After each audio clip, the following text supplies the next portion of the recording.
బుచ్చిరెడ్డిపాలెం కూరగాయల మార్కెట్ సమీపాన ఉన్న నారాయణ ఇంట్లో ఓ వ్యక్తి గత అర్ధరాత్రి 12:30 సమయంలో సీసీ కెమెరాలు పగలగొట్టుకొని వచ్చి ఓ మహిళ మేడలో బంగారు గొలుసు దొంగతనం చేసే ప్రయత్నం చేశారు. ఈ ప్రయత్నంలో భాగంగా ఆయన గుర్తించారు. అయితే ఆయన తప్పించుకొని వెళ్ళిపోయాడు. అరవడంతో మళ్ళీ తిరిగి అదే ప్రాంతానికి రావడంతో స్థానికులు పట్టుకొని పోలీసులకు అప్పగించారు.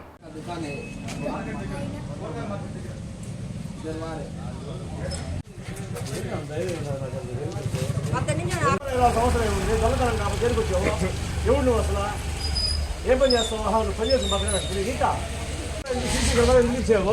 ఇంట్లో కింద కూర్చోవు వంట రేత్రి ఏం అవసరం నీకు మాకు చుట్టూ ఉందా లేకపోతే మేము ఊరు మేము ఊరు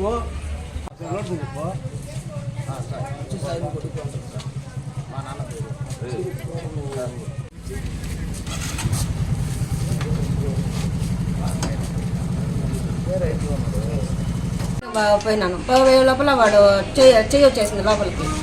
ఆరిసే లోపల ఈయన వచ్చి ఏందని అన్నాడు. నాకు ఉదయం నుంచి వాడు వచ్చి ఉన్నాడు, వాడి మీద డౌట్గా ఉందని చెప్పేసి అన్నా నేను. చోట ముందు సీసీ కెమెరాలు ఉంటే అది పనిచేయడం వల్ల వెనక నుంచి లాగు అని చెప్పిన వాడి మొహమే ఇక్కడి నుంచి వస్తున్నాడు.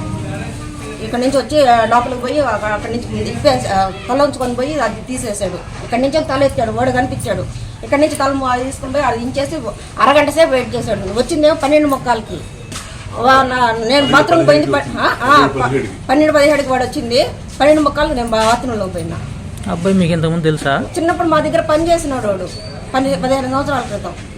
వాడు 10 నుంచి అరెస్తానే ఉన్నాడు. 2 కేసులు వాడి మీద ఉండే. వాడిని కొంపలకు రానిచ్చేవారు.